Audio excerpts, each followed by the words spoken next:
tous, on se retrouve aujourd'hui pour découvrir ensemble la case numéro 8 du calendrier de l'Avent de la Fée du Scrap. Et aujourd'hui, nous découvrons ce joli pochoir vitrail, pochoir que je vais utiliser pour réaliser une carte de vœux.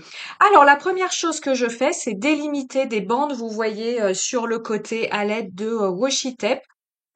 Pour laisser comme ça un côté blanc, avoir quelque chose de très graphique. Ce pochoir m'a inspiré une ambiance très graphique.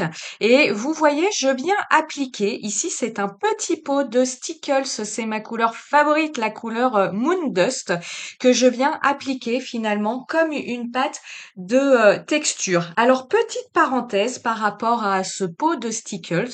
Ce pot, je l'ai maintenant depuis, je dirais facilement 1 an et demi.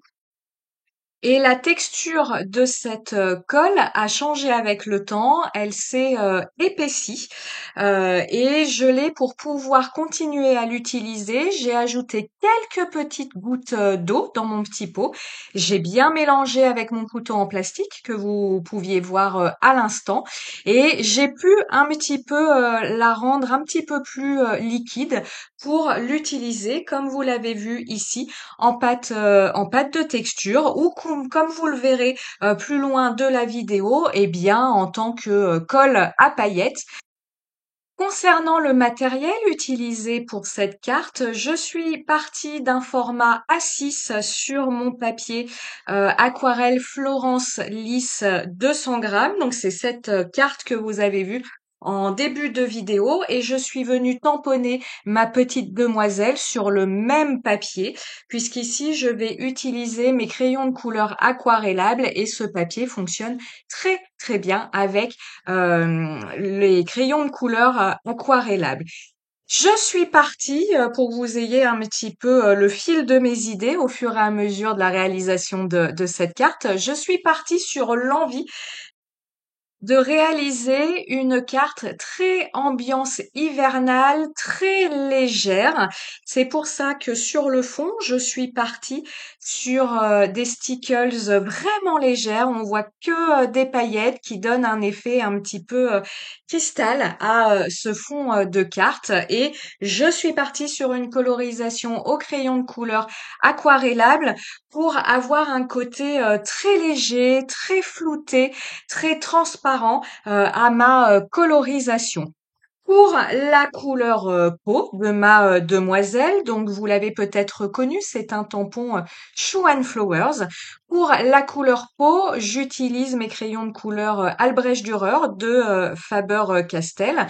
Et pour le reste de ma colorisation, je suis partie sur les Supracolor Soft de Caran d'Ache. Tout simplement parce que j'avais une idée très très précise en tête. Je voulais que son haut, son chemisier, je voulais une couleur bleue froide et cette couleur très précise que j'avais en tête, eh bien j'ai pu la trouver avec les Supracolor Soft de Caran d'Ache. C'est pour ça que je suis partie sur ces crayons de couleur là. C'est l'avantage quand on a le choix des couleurs et bien de pouvoir passer d'une gamme à l'autre pour trouver la couleur vraiment que l'on souhaite. Ça me permet ici de vous dire, on a deux gammes différentes, en tout cas pour cette réalisation, hein, les Albrecht Dürer de Faber-Castell, les Supracolor Soft de Caran d'Ache. Rien ne vous empêche de mélanger ces crayons de couleur à l'intérieur d'une même colorisation. Donc, vous voyez, j'ai fait la peau avec un type de crayon et le reste de ma colorisation va être faite avec un autre type de crayon. Mais même à l'intérieur de la réalisation d'un dégradé, vous pouvez mixer les crayons entre eux, c'est-à-dire aller choisir une couleur claire dans une gamme de couleurs et puis une couleur plus foncée dans une autre gamme de couleurs. Rien ne vous l'empêche. Donc ça donne encore plus de possibilités de pouvoir se dire, eh bien, je peux mélanger tous ces crayons entre eux. Ça fonctionnera très très bien. Vous le voyez au niveau de la réalisation de mes dégradés, eh bien j'utilise toujours la même technique que ce soit pour mes cheveux. Ici pour mon chemisier, je viens appliquer ma couleur la plus claire sur l'ensemble de mon motif à coloriser. et je viens appliquer ma couleur la plus foncée. Pour le bleu, je n'ai utilisé que 2 couleurs, donc je viens appliquer ma couleur la plus foncée là où je souhaite ombrer ma colorisation.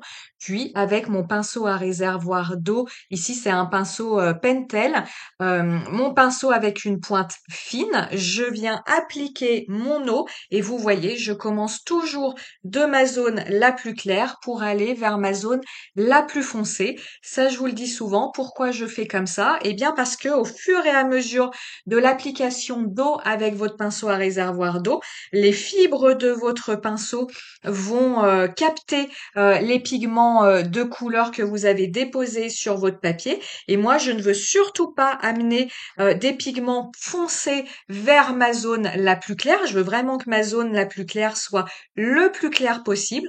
Donc, c'est pour ça que je fais dans l'autre sens. Je viens commencer par ma couleur la plus claire. Comme ça, mon pinceau, il se charge finalement de pigments plus clairs et je vais comme ça doucement vers ma zone la plus foncée. Et ça me permet comme ça d'obtenir une zone de transition entre ma couleur foncée et ma couleur la plus claire, tout en douceur.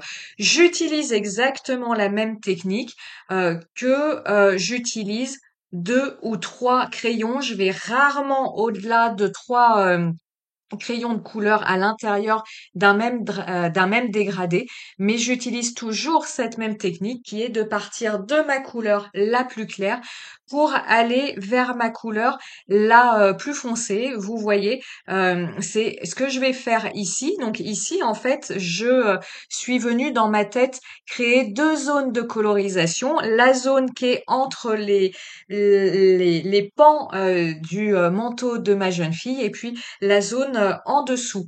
Vous l'avez vu, j'ai prolongé le tampon qui nous est proposé. Alors ça, c'est très facile, hein. Avec un crayon de papier, j'ai fait 2 traits supplémentaires en bas de ma jeune fille, puisque l'idée, c'est que je trouvais qu'elle se terminait un petit peu trop tôt par rapport à ma colorisation. Donc, je suis simplement venue la prolonger et puis on va imaginer qu'elle a une jupe marron. Voilà, toujours dans l'idée, hein, dans le choix de mes couleurs, d'avoir quelque chose de lumineux, mais d'avoir quelque chose de très très hivernal. Donc je suis restée dans le bleu et le marron pour cette colorisation. Au niveau de ses cheveux, je suis partie sur un marron orangé. Je voulais quelque chose de plutôt auburn, plutôt roux. Et au niveau de sa jupe, j'ai gardé l'un des marrons utilisés pour ses cheveux, mais je suis partie sur quelque chose d'un petit peu moins rouge. Ici, je suis venue repasser tous les traits, tous les motifs du chemisier de ma jeune fille avec un stylo gel. Ici, je n'ai pas utilisé mon stylo gel doré, mais pour rester dans cette ambiance hivernale, j'ai utilisé mon stylo gel argenté. Je viens user le bord de ma carte toujours avec mon petit outil là, le petit destresseur et vous voyez un petit peu sous ma main voilà, on le voit mieux ici cette bande de motifs réalisés avec les stickers et le pochoir de notre fée du scrap. Ce fond de carte, je viens le mater sur un papier aquarelle cellulose 300 grammes histoire d'avoir quelque chose de bien rigide, d'avoir quelque chose qui se tienne bien. Et ici, je vais travailler autour du titre de ma carte. Donc j'ai choisi ce joli mot, j'adore cette typographie, le mot rêver, issu de la planche théière de Shoe and Flowers. Et ce titre, vous voyez, je viens l'embosser avec une poudre transparente, toujours pour donner un effet brillant, un effet glossy à cette réalisation, toujours dans l'idée de rester connecté à une ambiance d'hiver. Et pour moi ici, Le petit côté brillant va nous rappeler le gel, l'humidité qu'on retrouve le matin sur les plantes, sur les vitres de nos voitures. J'avais dans ma précédente réalisation, que vous avez découverte il y a 2 jours, j'avais tamponné et embossé sur mon papier calque 3 motifs de feuilles Jingo. Donc ça, je vous rappelle, c'est la case numéro 6 du calendrier de l'Avent. Et finalement, je n'en avais utilisé qu'une seule. Donc je suis venue récupérer ces deux tamponnages qui allaient parfaitement avec encore une fois ce que je voulais réaliser dans cette carte, toujours la légèreté de l'embossage sur mon papier calque. Donc vous voyez, je suis venue entourer ma jeune fille avec ces feuilles de Ginkgo. Je viens coller l'ensemble avec de la mousse 3D. L'idée est double ici. La mousse 3D, bah, c'est beaucoup plus simple de l'utiliser ici parce que j'ai du relief du fait d'avoir utilisé ma colle à paillettes pour mon fond de carte. J'ai du relief, donc utiliser une colle, c'est un petit peu compliqué. Ça se fait, mais c'est un petit peu compliqué. Et puis, l'idée de donner du relief, c'est toujours dans l'idée d'apporter quelque chose de plus et puis d'apporter un petit peu plus de texture à ma carte. Mon mot rêvé est en noir, vous voyez, il prend beaucoup de place, moi j'aime beaucoup, mais du coup je trouvais qu'il manquait un petit peu, un petit rappel de noir sur cette carte, c'est pour ça que je suis venue tamponner. Alors c'est toujours sur une planche Show and Flowers, il y a un sapin entouré d'étoiles, donc je suis venue juste tamponner la partie avec les étoiles.